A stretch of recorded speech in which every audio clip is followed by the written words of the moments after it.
Decent जो है victim के पास पहुंचने का सिंगल एकमात्र जो है रास्ता था।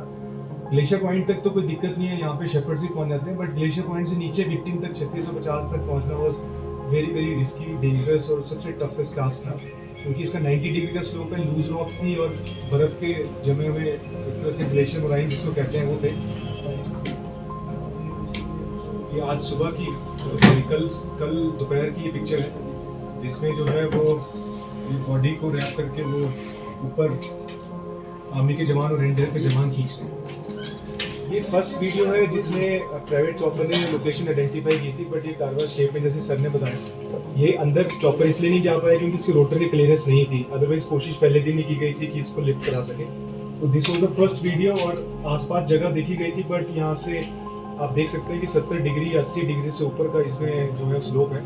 और ये वीडियो इंस्ट्रूमेंटल बना था हमारे को फर्दर प्लान ऑफ एक्शन करने के लिए। जो हम रेगुलेशंस की बात करते हैं, चाहे वो डिस्ट्रिक्ट एरो स्पोर्ट्स कमेटी हो, चाहे जो हमारे टूरिज़्म डिपार्टमेंट के सिविल एविएशन के लोग हों,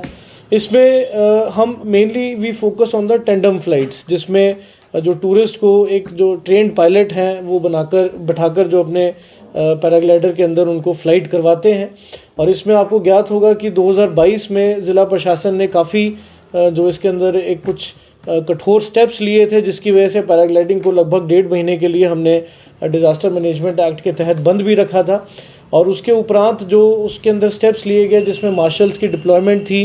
लैंडिंग साइट पे, टेक ऑफ साइट पे, और एक जो हमारे पैराग्लाइडर्स हैं उनकी इक्विपमेंट की सर्टिफिकेशन थी, हमारे पायलट्स की जो सर्टिफिकेशन है, एक जब पैराग्लाइडर्स टेक ऑफ करते हैं टेक ऑफ साइट से, उस समय क्या स्थिति है वहाँ पे, चाहे वो वेदर कंडीशंस हैं, चाहे वो बाकी और कंडीशंस हैं, जो पायलट हैं वो ठीक स्थिति में है भी कि नहीं एक टूरिस्ट को ले जाने के लिए, इन सभी चीज़ों पर जो निर्देश हैं वो दिए गए थे। और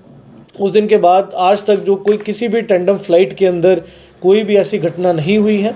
परंतु आपने बिल्कुल ठीक कहा कि ये जो कुछ हमारी सोलो फ्लाइट्स के अंदर इश्यूज़ आ रहे हैं, इसमें सबसे बड़ा जो चैलेंज हम लोगों को आ रहा है कि there is no uniform standard certification, जिसके माध्यम से किसी एक पायलट को सोलो फ्लाइंग के लिए फ़िट माना जाए इसमें, या उनको ट्रेंड माना जाए। अब इसमें हर देश के अपने अलग अलग सर्टिफिकेट्स होते हैं, और इसमें हालांकि रजिस्ट्रेशन ज़रूर की जाती है, और सभी ऑपरेटर्स को भी डायरेक्शंस दी गई हैं कि यदि कोई सोलो फ्लाइट अंडरटेक करते हैं तो उसके अंदर अपनी रजिस्ट्रेशन ज़रूर करवाएं, और उनका जो कंसर्न्ड जो कंट्री है या फिर किसी भी पैराग्लाइडिंग एसोसिएशन का उनके पास सर्टिफिकेट है जिसमें they are certified to fly solo flight, उनको भी प्राप्त किया जाता है, और इंश्योरेंस भी इसके अंदर मैंडेटरी की गई है। और परंतु हमने सिविल एविएशन डिपार्टमेंट और डायरेक्टर माउंटेनियरिंग इंस्टीट्यूट को भी ये मैटर टेकअप किया है राइटिंग के अंदर कि हमें कोई एक ऐसा स्टैंडर्ड सर्टिफिकेशन का प्रोसेस बताया जाए, जिससे यदि कोई सोलो फ्लायर वहाँ से टेक ऑफ करता है तो उसको हम उसका वो सर्टिफिकेट देख लें, और साथ ही साथ हमें ये ज्ञात हो जाए कि ये जो पायलट है वो फिट है फ्लाइंग के लिए, वो सर्टिफाइड ट्रेंड है फ्लाइंग के लिए। तो उन दिशा निर्देशों का इस समय we are waiting those directions. Secondly, सभी जो ऐसे लोग हैं इनको एक जो इंडेमनिटी फॉर्म है इनकी तरफ से वो भी भरवाया जाता है, और इंश्योरेंस के माध्यम से जो जितना भी, जैसे मैंने कहा कि प्राइवेट हेलीकॉप्टर्स को एंगेज किया गया, ये भी इंश्योरेंस के माध्यम से ही जो है वो करवाया गया। तो जैसे ही और डायरेक्शंस हमें टूरिज़्म सिविल एविएशन डिपार्टमेंट की तरफ से आते हैं सर्टिफिकेशन को लेकर,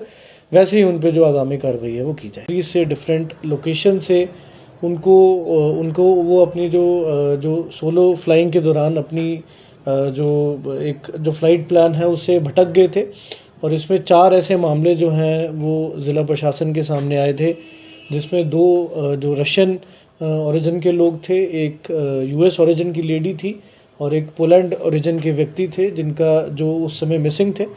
और ये 23-24 के आसपास ये घटनाएं हुई थी, और इसमें जो हमारे 3 जो लोग हैं उनको सक्सेसफुली रेस्क्यू कर लिया गया था, जिसमें 2 रशियंस और जो एक यूएस की लेडी थी उनको रेस्क्यू कर लिया गया था। और इसके अतिरिक्त एक जो पोलैंड के 74 वर्षीय एक जो व्यक्ति थे मिस्टर विक्टर, उनके वो स्टिल ही वाज मिसिंग। और इसमें जो पैराग्लाइडिंग एसोसिएशन द्वारा प्राइवेट हेलीकॉप्टर्स हायर किए गए थे, उन्होंने उनकी जो लोकेशन है वो हाई माउंटेन रेंजेस पे, धर्मशाला और स्लेट गोदाम और योल के पीछे जो हाई माउंटेन रेंजेस हैं वहाँ पर उनकी लोकेशन को डिटेक्ट किया था। और ये लोकेशन लगभग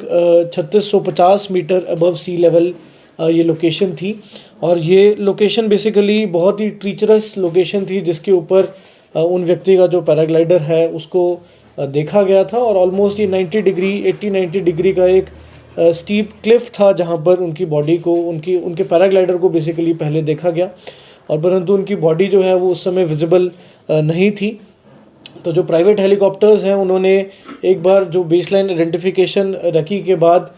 हमें सूचना दी कि यहाँ पर जो है उनका पैराग्लाइडर उसी मेक का और उसी कलर का जो पैराग्लाइडर है इन माउंटेन रेंजेस के ऊपर देखा गया है। इसके बाद हमने प्राइवेट हेलीकॉप्टर्स की मदद से कोशिश की कि उस वहाँ पर जो है हमारी टीम्स पहुँच सके, परंतु हाई क्लिफ होने की वजह से वहाँ पर उन हेलीकॉप्टर्स की जो रोटरी क्लियरेंस है वो नहीं अवेलेबल हो पा रही थी। और इसी के चलते फिर ज़िला प्रशासन ने एयरफोर्स की जो मदद है उसके लिए रिक्वेजिशन भेजी, और एयरफोर्स के जो चॉपर्स हैं 2 चीता हेलीकॉप्टर जो हैं एयरफोर्स ने मोबिलाइज़ किए। और ये 27 तारीख को जो हमारा ऑपरेशन है वो मॉर्निंग में शुरू हुआ, और इसमें हमारी पहले माउंटेनियरिंग की टीम है उसको जो है इस दुर्गम इलाके के अंदर भेजा गया। और उसके उपरांत जो है हमने एनडीआरएफ और एसडीआरएफ की टीम्स वो डे 1 से ही मोबिलाइज़ थी, परंतु वो उस लोकेशन तक नहीं पहुंच पा रही थी। तो इस लोकेशन पर जब हमारी टीम्स पहुंची और उन्होंने लगभग 3800 मीटर के आसपास हाइट पे एक जो प्लेटू है उसके ऊपर अपना कैंप किया, और वहां से उन्होंने डिसेंट अपना शुरू किया 3650 मीटर पर, जहां पर ये पैराग्लाइडर अटका हुआ था। और जब उन्होंने पैराग्लाइडर से संपर्क किया तो जब उनके संपर्क में आए तो उन्होंने देखा जो मिस्टर विक्टर हैं उनकी बॉडी भी उसी पैराग्लाइडर के अंदर थी। और कोशिश 2-3 दिन जारी रही। इसमें हमारी टीम्स, क्योंकि he was a very built एक व्यक्ति थे, तो उनकी हमारी टीम्स जो हैं और स्टीप असेंट के कारण उनको वापस बेस कैंप तक लाना उनके लिए डिफ़िकल्ट हो पा रहा था। और इसमें एयरफोर्स के जो गरुड़ हमारे कमांडोज़ हैं उनकी भी मदद सॉर्ट की गई, और गरुड़ कमांडोज़ भी हमारी मदद के लिए आए, परंतु किन्हीं कारणों की वजह से कोई वेदर इश्यूज़ भी रहे। यहाँ पे बहुत जल्दी वेदर पैकअप हो जाता है 11 बजे के आसपास इस पूरे पहाड़ी पे, तो वो ऑपरेशन सक्सेसफुल नहीं हो पाया। और इसको देखते हुए हमने जो हाई ऑल्टीट्यूड वॉरफेयर स्कूल है गुलमर्ग में, जिसको हॉज के नाम से जाना जाता है, इसमें जो हमारे पैरा ट्रूपर्स हैं इंडियन आर्मी के, एयरफोर्स के, वो सभी इस स्कूल के माध्यम से ही ट्रेन किए जाते हैं। उनके साथ हमने संपर्क किया और उन्होंने अपनी टीम जो है वो बाय रोड वो धर्मशाला के लिए उन्होंने डिस्पैच की, और ये टीम परसों हमारे पास पहुंच गई थी। और कल सुबह हेलीकॉप्टर्स की मदद से इस टीम ने पूरे एरिया की जो रेकी की और अपना जो प्लान ऑफ एक्शन है वो बनाया। और इसमें हमारी टीम ने कल जो ये बॉडी मिस्टर विक्टर की जो बॉडी थी उसको हाई ऑल्टीट्यूड पे विंच कर दिया। ऑलमोस्ट 300 मीटर जो है उस बॉडी को वो ऊपर ले गए विंचिंग मशीन के माध्यम से। और आज सुबह जो है जो एयरफोर्स के हेलीकॉप्टर्स ने उन्होंने जो उस साइट से उस बॉडी को लिफ्ट किया, और जो यहाँ धर्मशाला के अंदर उस बॉडी को यहाँ पे वो लेकर आए। और उनकी जो मिस्टर विक्टर की जो वाइफ है और उनका जो बेटा है ही इज़ हेयर ओनली, और उनको जो बॉडी है वो सौंप भी दी गई है। और साथ में उसका जो पोस्टमार्टम है इस समय जोनल हॉस्पिटल धर्मशाला के अंदर जो पोस्टमार्टम है वो चल रहा है। तो ये लगभग जो मैं कहूँगा ऑलमोस्ट 8 डेज़ के लिए ये जो सर्च एंड जो ऑपरेशन है हमारा ये चला, और इसमें फाइनली आज जो है हमें सक्सेस मिला, बिकॉज ये कंडीशंस बहुत ट्रीचरस थी। ये क्लिफ जैसे कि आपको कुछ वीडियोस भी दिखाए जाएंगे, उसके अंदर भी आप देखेंगे, तो यहाँ पर जो ऑपरेशन कर पाना बहुत ही डिफ़िकल्ट था। और मैं धन्यवाद देना चाहूँगा एयरफोर्स और इंडियन आर्मी का, उन्होंने हर पग पे हमारा सहयोग दिया। और जब भी हमने उनको कोई रिक्वेस्ट की या किसी भी प्रकार का, इवन हॉज के जो हमारे जवान हैं पैरा ट्रूपर्स हैं वो यहाँ पर आए इस ऑपरेशन को अंजाम देने के लिए, तो उनका बहुत बहुत धन्यवाद रहेगा ज़िला प्रशासन और प्रदेश सरकार की तरफ से।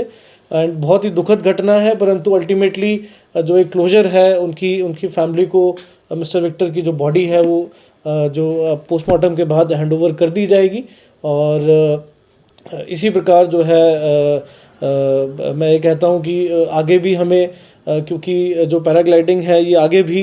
होनी है, तो इस प्रकार जो जितना भी हमारा टैंडम फ्लाइट्स हैं उसके अंदर रेगुलेशंस जो है वो लाई गई हैं। और इसके ऊपर भी जो मंत्रणा है, मंथन किया जाएगा कि सोलो पायलट्स को कैसे जो है उनको ट्रैकिंग मैकेनिज़्म कोई उनका डेवलप किया जाए ताकि इस प्रकार की जो स्थिति है वो फ्यूचर के अंदर ना रही हो। बीच में कोई हमारे संज्ञान में भी ऐसे एक बात आई थी, परंतु उस पर कोई FIR दर्ज हुई है कि नहीं हुई ये जो है मैं आपको कंफर्म करके बता पाऊँगा। और SDM को भी डायरेक्शंस दी गई थी कि यदि ऐसा कोई मामला सामने आया है तो उसके ऊपर जो स्ट्रिक्ट कार्रवाई है वो की जाए, और ताकि भविष्य में ऐसे लोगों के लिए एक डेटरेंट इफेक्ट भी रहे। पे भी ऑर्गेनाइज़ किया जा रहा है और इसमें हमारी तरफ से ये डायरेक्शंस जो हैं सेफ्टी मेजर्स को फॉलो करने के लिए सभी ऑपरेटर्स और सभी पायलट्स को रहती हैं। साथ ही साथ एहतियात के तौर पर हमने जो बीट बिलिंग जो हमारा प्री वर्ल्ड कप हुआ है उसके लिए भी, और जो हमारा अभी जो प्री वर्ल्ड कप शेड्यूल्ड है टंग नरवाना में, इसमें पहले ही हम आर्मी और एयरफोर्स के साथ भी अपना संपर्क बना के रखते हैं और स्टैंड बाय पे उनको जो हेलीकॉप्टर्स हैं उनके लिए भी निवेदन करके रखते हैं, ताकि यदि कोई ऐसा सिचुएशन सामने आती है जिसमें इमीडिएटली मोबिलाइजेशन करनी पड़ती है हेलीकॉप्टर्स की, तो उसमें विलंब ना हो। जैसे कि इस केस में भी हमारे पास, क्योंकि हमने ऑलरेडी उनके साथ संपर्क किया हुआ था कि ऐसी स्थिति उत्पन्न हो सकती है, तभी जो है एयरफोर्स ने इतनी जल्दी हमें चॉपर्स प्रोवाइड किए और ये जो ऑपरेशन है इसको सक्सेसफुली कैरी आउट किया जा सका। तो मैं ये कहूँगा ज़िला प्रशासन कभी हेलीकॉप्टर्स तो उड़ा नहीं सकता, और ये जो एयरफोर्स और आर्मी है ये भी हमारे स्टेट का ही पार्ट है, बाहर से कोई मदद की इसमें बात नहीं है। ये स्पेशलाइज्ड एजेंसीज़ हैं, NDRF होगी, SDRF होगी, एयरफोर्स होगी, आर्मी होगी, तो इनकी मदद से ही सारी जो चीज़ है वो संभव हो पाती है। ज़िला प्रशासन का जो रोल है कोऑर्डिनेशन का रहता है, और उसको जैसे कि आपने इस ऑपरेशन में भी देखा, हमने इनफैक्ट जो इतनी डिफ़िकल्ट कंडीशंस के बावजूद भी इस ऑपरेशन को कॉल ऑफ नहीं होने दिया, और यहाँ पर जो आज है इसमें इस ऑपरेशन को हम अंजाम तक पहुँचा भी पाएँ।